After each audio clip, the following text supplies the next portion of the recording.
Boa tarde, pessoal. Estou aqui mais uma vez para ministrar a aula da semana para vocês. Eu sei que ontem nós teríamos aula. Ontem foi uma correria danada para fazer uma adaptação de como iria dar a aula e tudo mais. Mas ontem eu daria a introdução de sistemas de controle robustos. E claro que hoje eu ia dar uma continuidade desta mesma introdução.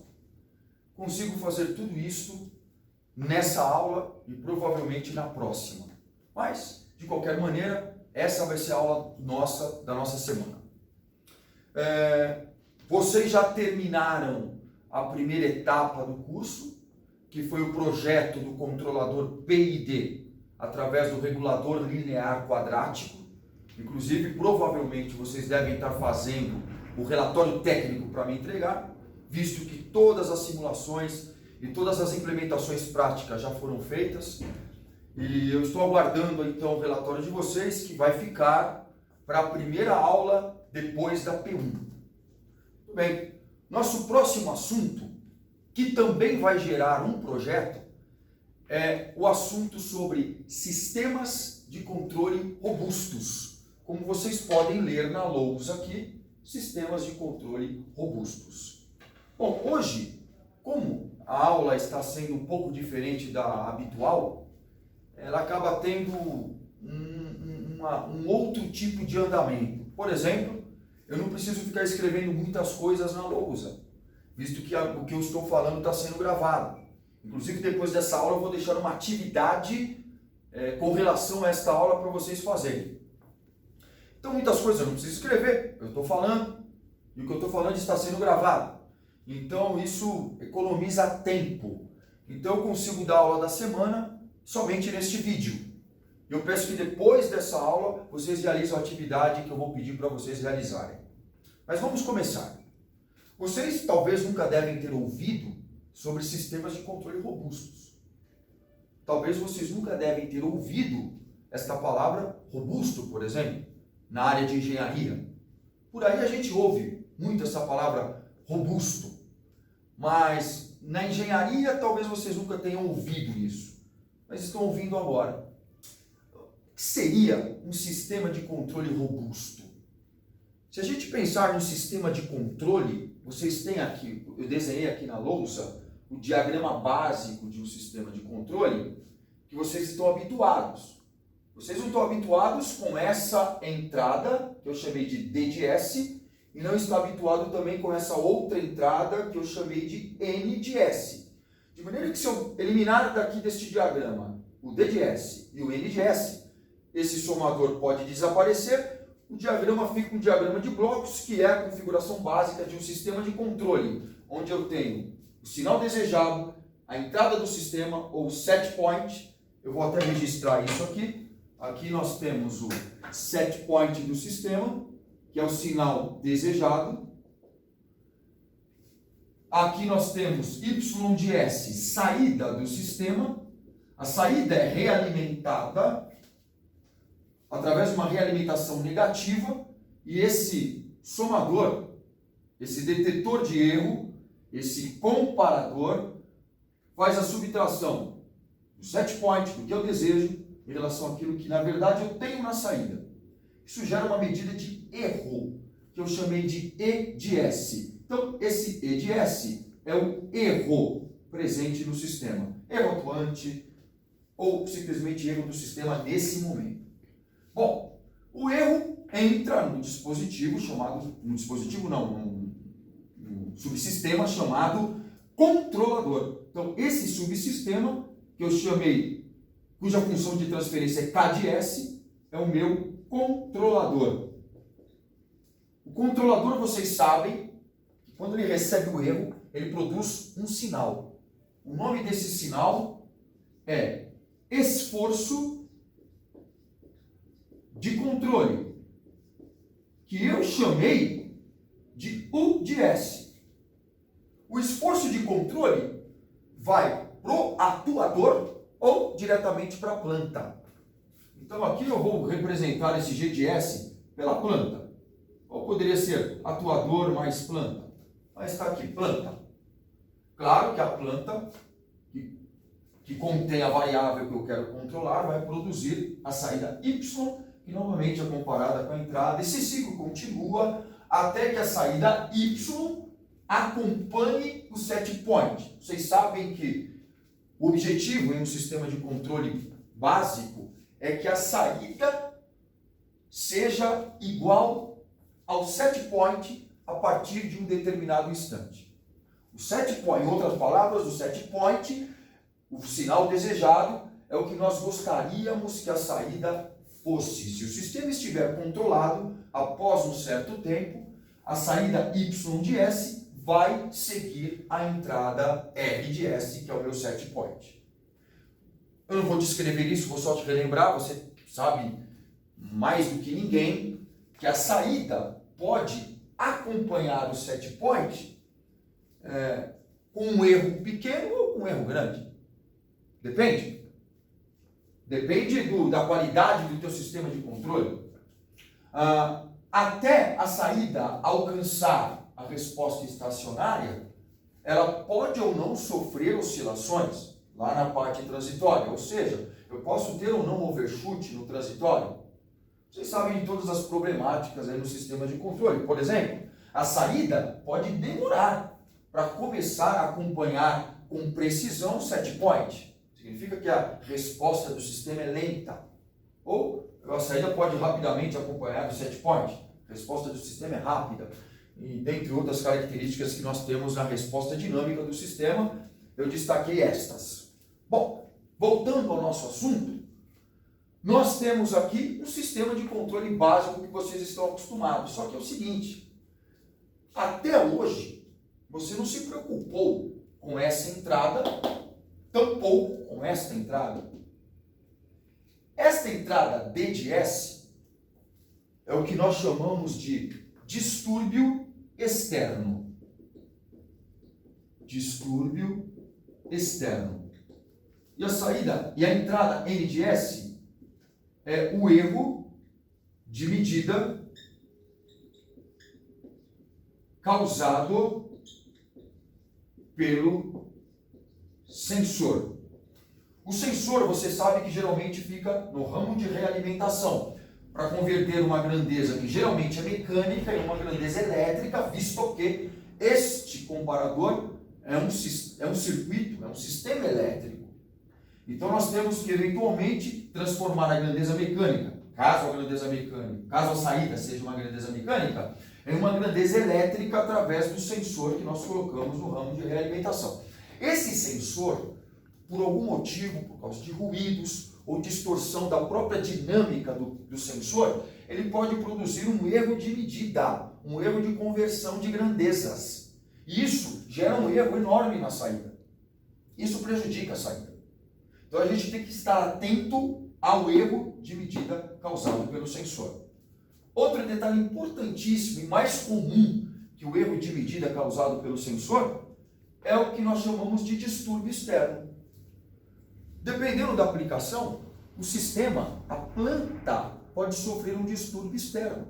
Se você, por exemplo, pensar que a planta é uma antena de grande porte, situada na cobertura de um determinado prédio, ou se você fizer a suposição que a planta seja um elevador, sabe?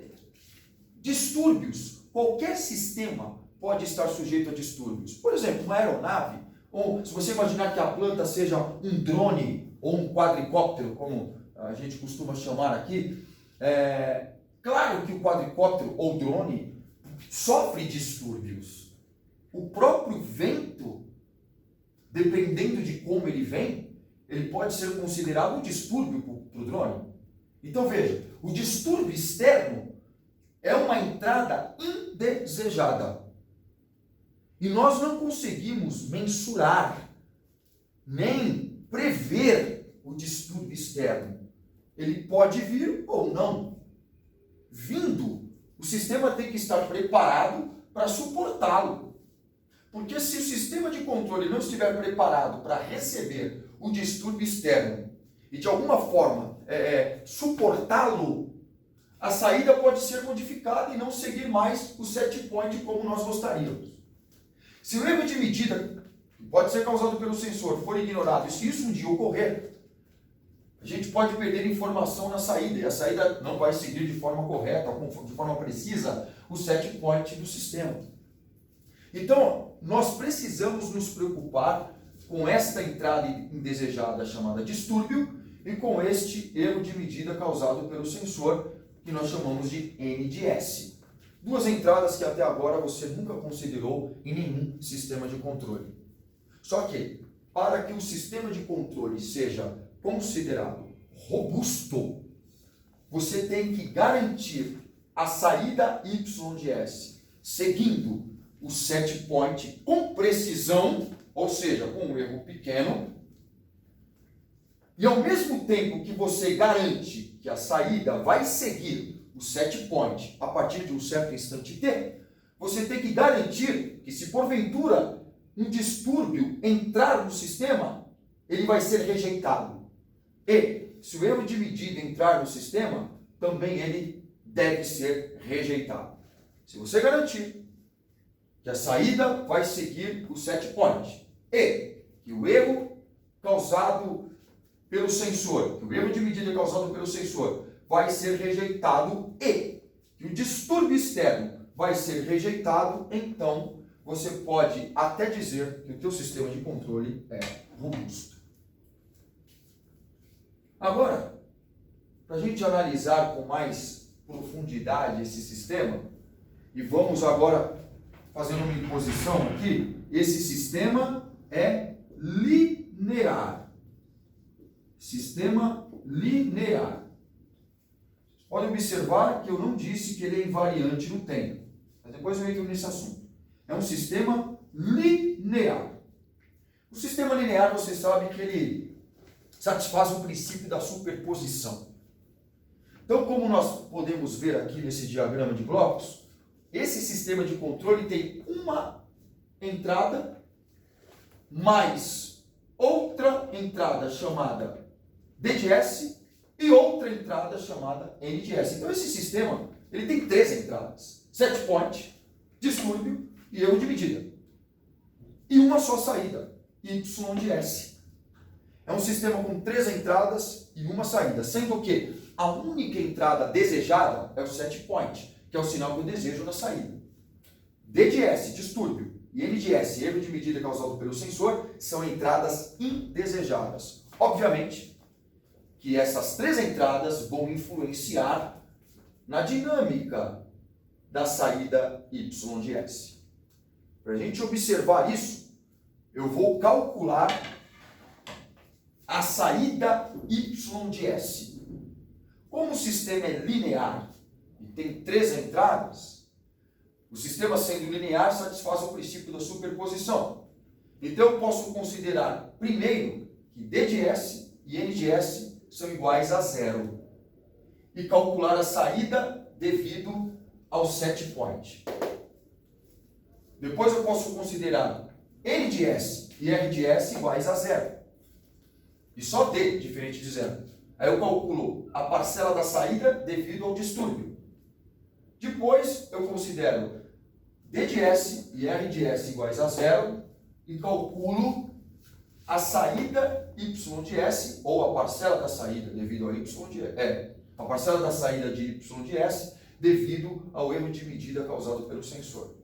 Se eu somar a parcela de saída devido ao set point com a parcela de saída devido ao distúrbio e com a parcela de saída devido ao erro de medida causado pelo sensor, eu vou obter a saída na sua forma completa, porque o sistema é linear, então ele satisfaz o princípio da superposição. Que a saída total é a saída Y devido ao set point, mais a saída Y devido ao distúrbio, mais a saída Y devido ao erro de medida causado pelo sensor. Para minimizar os cálculos, você pode observar aqui que o controlador KDS, o controlador cuja FT é KDS, está em cascata com a planta cuja função de transferência é GDS. Pela teoria de diagramas de blocos, eu posso multiplicar esta função de transferência K de S com a função de transferência G de S. E isso se transforma em um bloquinho só. Então, para minimizar meu esforço, eu vou chamar a multiplicação, a associação desses dois blocos de L de S. L de S será igual a K de S vezes G de S. Mas para simplificar, eu vou chamar de L de S. Muito bem. Então vamos fazer a primeira suposição. Vou considerar que distúrbio e erro de medida são iguais a zero. Então na primeira imposição, D de S igual a zero e N de S igual a zero. Ok? Isso implica parcela da saída devido ao sinal R de S. Então, eu vou chamar esta parcela de saída de YR de S. Vamos calcular? Se N e D são iguais a zero, esse somador desaparece, esse outro somador desaparece, e a função de transferência será Y de S sobre R de S, que é igual a L de S sobre 1 mais L de S vezes 1, porque a realimentação é unitária. Então fica Y de S igual L de S sobre 1 mais L de S. Claro que se eu multiplicar essa FT por R de S, eu obtenho a parcela da saída devido ao set point. Perceberam? Quando eu faço ND iguais a zero, você cai no diagrama de blocos igualzinho àqueles que vocês estão acostumados a trabalhar. Uma realimentação, um ramo de avanço, uma realimentação negativa. Então a função de transferência é Y de S sobre R de S, que é igual a L de S sobre 1 mais L de S vezes 1, porque a realimentação é unitária. Se eu multiplico essa função de transferência por R de S, eu obtenho a parcela da saída devido ao set point. Vou fazer o mesmo agora com relação ao distúrbio. Agora eu vou anular o N de S e o R de S. Vou fazer R de S igual a N de S, que é igual a zero. Isso vai me proporcionar a parcela da saída. Veja, se N e R são iguais a zero, só sobrou a entrada D. Então, eu vou obter a parcela da saída devido ao distúrbio D de S, que eu vou chamar agora de YD. YD de S. Vou colocar igual. Então vamos lá. Eu não vou redesenhar o diagrama de blocos, mas se você fizer N igual a zero e R igual a zero,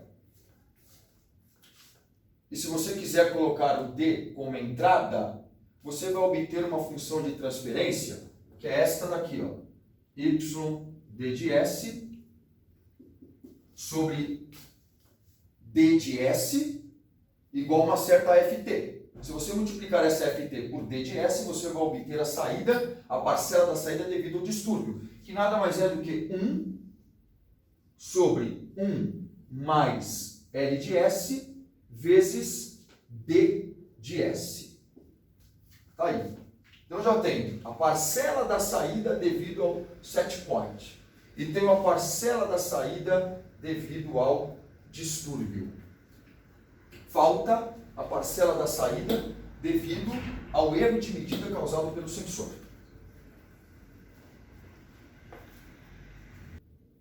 Bom, faltava então a parcela da saída devido ao erro de medida causado pelo sensor.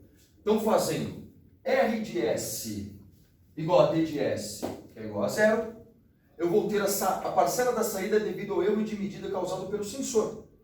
Então, YN, que eu vou chamar de YN de S, que será igual a menos L de S sobre 1 mais L de S. Então, nós temos 3 parcelas para a saída. Primeira, a que nós chamamos de YR de S, que é a parcela da saída devido ao erro de medida, devido ao set point, YR de S.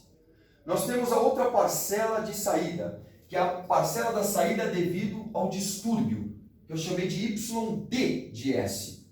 E a outra parcela de saída, que é esta daqui, que é a parcela da saída devido ao erro de medida causado pelo sensor, que nós chamamos de YN de S. Como o sistema é linear, a saída Y de S nada mais é do que a soma das 3 parcelas, YR mais YD mais YN de S. Reescrevendo de uma outra forma, nós vamos ter Y de S que vai ser igual a YR de S, que nada mais é do que L de S sobre 1 mais L de S vezes o R de S, mais a parcela YD de S, que é 1 sobre 1 mais L de S vezes D de S, menos a parcela YN de S, aqui fica L de S, sobre 1 mais L de S. Está aí a saída total do sistema. Quando você estava lá em controle 1 e também lá em controle 2, você não considerava para a saída a parcela devido ao distúrbio e nem tampouco a parcela devido ao erro de medida causado pelo sensor. Você considerava apenas essa parcela aqui. O que nem sempre é verdade, porque muitos sistemas estão sujeitos a distúrbios externos. E os sensores presentes na realimentação podem, por ruídos, como eu tinha dito, ou distorção na dinâmica do próprio sensor, pode gerar erros de medidas, erros de transformações de grandezas. Portanto, a saída completa está aqui, formada por 3 parcelas. Quero observar o seguinte: essa parcela devido ao distúrbio e esta parcela devido ao erro de medida são parcelas indesejáveis. Vou te dizer por quê. Qual que é a ideia num sistema de controle? O objetivo não seria que a saída fosse igual ao set point a partir de um certo instante t, ou em outras palavras, o nosso objetivo é fazer com que a saída siga o sinal desejado. Bom, o sinal desejado é R de S. Genericamente falando, para o Y de S seguir R de S, L de S sobre 1 mais L de S, um valor genérico tem que ser muito grande. Se eu somar a essa parcela essas outras 2 parcelas, obviamente que Y de S não seguirá o R de S. Pelo contrário, vai desviar e muito do set point R de S. Então a gente tem que encontrar uma maneira de rejeitar, ou, se você quiser, de anular essa parcela da saída, que é devido ao distúrbio, e essa parcela da saída, que é devido ao erro de medida causado pelo sensor, para que a saída siga com precisão o sinal desejado. E é o que nós vamos fazer agora. Só que antes disso, eu vou abrir um parênteses aqui. Observe que esta função de transferência L sobre 1 mais L aparece aqui e aparece nesse outro termo aqui. E a outra função de transferência que aparece aqui é esta função 1 sobre 1 mais L de S. Nós costumamos dar para esta função L sobre 1 mais L um nome. E para a função 1 sobre 1 mais L, um outro nome. E tem uma certa lógica. Veja, imagine que um sistema esteja recepcionando esse distúrbio, mas a saída continua tendo praticamente a mesma dinâmica. Significa que o sistema, como um todo, está menos sensível ao distúrbio. Agora, se o sistema de controle, em algum momento, receber um distúrbio e modificar a dinâmica da saída, significa que ele é mais sensível ao distúrbio. Ou seja, ele permite que o distúrbio afete a saída de forma mais significativa. Então veja, essa função 1 sobre 1 mais L de S, que multiplica o distúrbio D de S, se esta função for igual a zero, num valor tendendo ao infinito, imagine que 1 sobre 1 mais L tenda a um valor igual a zero, para t tendendo ao infinito. Você vai anular essa parcela. Se você consegue anular essa parcela, você deixa o sistema insensível ao distúrbio. Ou seja, o distúrbio praticamente não afetará a dinâmica da saída. Portanto, esta função 1 sobre 1 mais L de S, ela é chamada de função sensibilidade, que eu vou abreviar por S de S. Perfeito.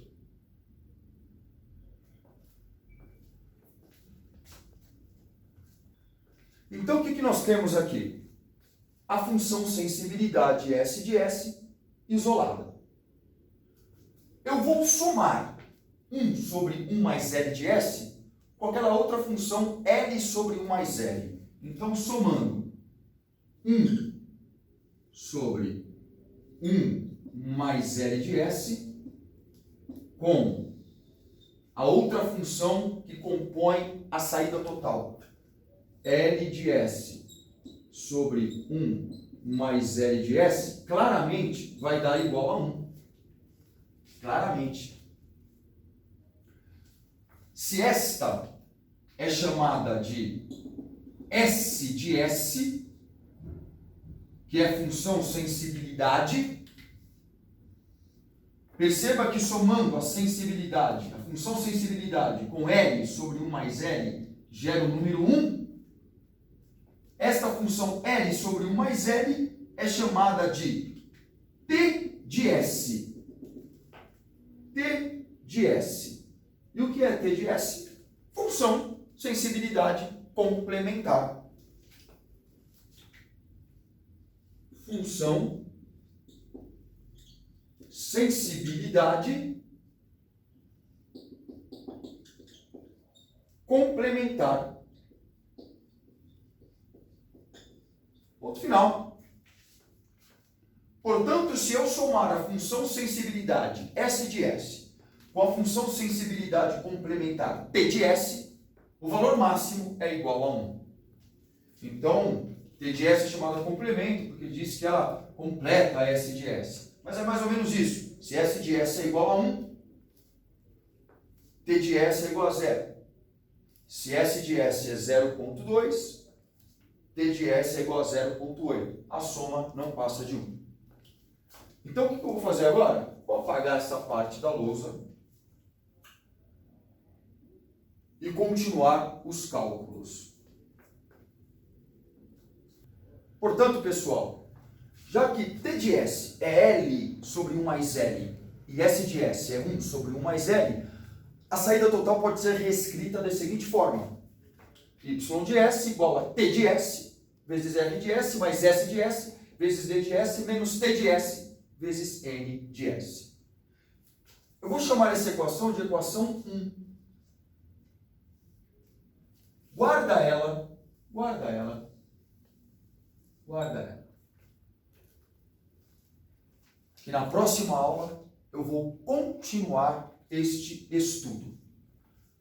Uma atividade para vocês fazerem. Lembra que no começo eu fiz R de S igual a 0 e N de S igual a 0. Desculpa, na primeira parte eu fiz N de S igual a D de S que é igual a 0 e calculei a parcela da saída referente a R de S. O que eu quero é que vocês deduzam, que eu não deduzi, Eu coloquei direto a parcela da saída devido a R de S, a parcela da saída devido a D de S e a parcela da saída devido a N de S. Eu vou pedir para que vocês deduzam isso. Então, deduzir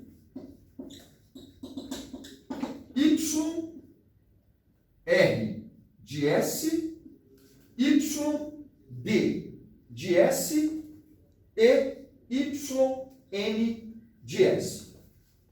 E na próxima aula eu continuo esse estudo. Até mais, pessoal. Até a próxima. Provavelmente amanhã eu disponibilizo a próxima aula.